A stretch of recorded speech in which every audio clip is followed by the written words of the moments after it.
Muri yeZimbabwe, zvinhu zviya zvaakuitika. Things are now happening. So I want you to listen to me carefully. Make sure you listen to this video. Vaichitanga kusvika painoperera. So according kuma insiders, pane intel yasvika panews desk iri kutiudza isusu kuti there is military movement. There been military movement. Pane military movement asiri usual, ari outside the patterns. Ari kuitika right now in preparation. Everybody assumes the preparation is for dealing with Cab 3. So, Mure Zimbabwe, listen carefully now. So, the whole time, kubva pakatanga kubudikira comrade bombshell Geza, you have to listen to this. Up to this day, one base rinozikamwa kuti riri against Cab 3, riri against mutilation in constitution, or not, it's not the only base riri against zvinhu izvozvo, but it's the base rekuti, as we speak right now, Mnangagwa has lost total control over it. That base ndi its Hebert Chitepo Barracks kwa Mutare kunova kuna comrade Knox Chivero right now. So Mure Zimbabwe, there been mobilization, there been a movement of weapons of whatever achibviswa kuna mamwe military bases achiendeswa ku military base rekwa Mutare. Now when these guys are doing this, you have to understand this part. Kuti, what is happening and why are they doing it? Why ma trucks are move, ma convoys are move, achiendesa madzin kwa Mutare? It's to take away simba rine mamwe mabase uko kunofungirwa kuti kunogona kune masoja ari kusupporta Cab 3, because as of right now in Zimbabwe, everybody who supports Cab 3, the signing of Cab 3, the extension of Mnangagwa's term to 2020 to 2030, is somebody who got paid money directly, somebody who benefited financially, directly kubva kuna Mnangagwa. Right. So, Mure Zimbabwe, what is going on? Now, you have to listen carefully. So, this movement iri kufadza vanhu, because remember, my comrades akataura akati iwo atibiki sadza mbodza. Anditi, the difference iripo pakati pa Emerson Dambudzo Mnangagwa na Robert Gabriel Mugabe. Because if you remember, Mure Zimbabwe, you don't understand the reality. You don't understand how really Mugabe was removed from power. Mugabe was removed from power through these ways. Pane ma military base kwanga kune loyalty, vanhu vari loyal kuna Robert Gabriel Mugabe. But what happened in 2017, allegedly, according to information that now, allegedly, what happened in 2017, ndeyekuti pakadecida vakomana KG6 ratava kuti sisu Josiah Magamba tongogara inova the biggest administrative military base muZimbabwe. Remember this word yatataura administrative base kunowanikwa Zimbabwe Defense Forces top brass. What they did for them kuti vave successful mukubvisa Mugabe muna 2017 ndezvekuti information inotiudza kuti pane nzvimbo military bases muZimbabwe nezvombo zvakavigwa muZimbabwe zvekuti by the time vakadeclare kuti Operation Restore Legacy chabvondoka, matanks akapinda mastreet akaita sei, at that exact same time vanga vatumira nhume dzavo vanachiwenga masoja matobras kuma nzvimbo dzakasiyana siyana dzikanogarira dzikanovharira vakuru vekuma military base iwayayo mukana wokuti vapinde vanotora zvombo zvakavigwa. You understand? Otherwise kana vanga vasina kudero, Mugabe's loyalists would have rised against Chiwenga and Murubabata. But vanachiwenga, they were smart and they moved first.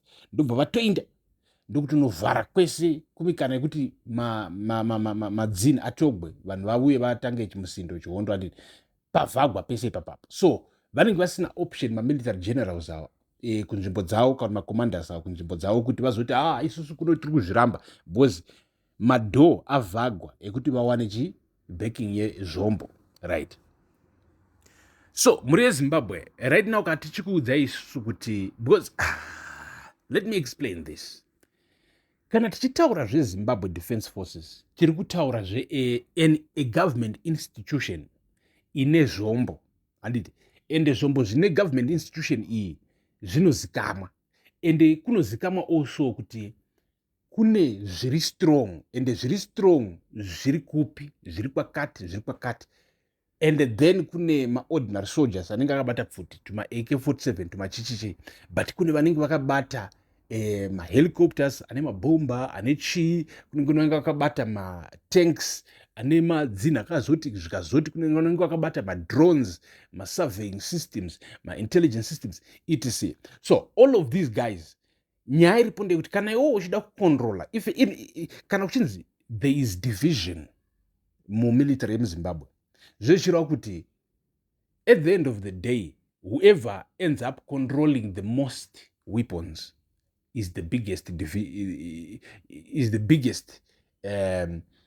part of the ZDF, and whoever is the biggest part will force other ZDF members to follow suit. So this is what's happening right now. Kuti Chiwenga faction iri kunzi yakabata Hebete Chitepo barracks, kuri kunzi kuna na comrade Knox Chivero, kuri kunzi ndo kwaigara comrade Geza, taizvitaura izvi panapa. So as things are happening right now in Zimbabwe, more stuff is moving to Hebete Chitepo barracks. Wakomana, they are preparing to avoid a civil war, to avoid violence, to avoid nonsense. But otherwise, things are happening. So in Zimbabwe, we say, Emerson Mnangagwa must understand kuti chinhu chake chaanoti Cap 3 nevamwe vake vanomusapota hachisi chinhu chine popular vote, hachisi chinhu chiri kudiwa nevanhu. Nobody voted for it. Chinhu chongoti chakangonzi. You know, when the constitution is openly says, if you want to do this, go to a referendum, ask the people first, and then you decide, kuti no, I'm not going to the people. I am going to the parliament, and I am going to talk to members of parliament and give them something directly, a benefit directly, kubva kuchinja ndikuda kuestablish, which is 2 more years in office. Zimbabwe, that by itself is an act of a gangster. And chitag chiri kuitwa na Emerson Mnangagwa. So these guys realized it kuti Emerson kana akaita chitagi chakadai, so the only way to win against him is also to apply chitagi. So vakomana vanenge vachiita movements behind closed doors, nobody knows, but the good thing ndechekuti pane mizinda yevanhu yakafanana nepanapa neni super, and then tobva tauya takuconnectai tokuonesai kuti what is happening and this is happening. So nyika yese muri Zimbabwe right now kune mhemberero, since maakuziva imimi kuti there are movements happening behind closed doors. So I want to thank each and every one of you for watching this, being part of the family. Stay tuned. I want to specifically thank our channel members.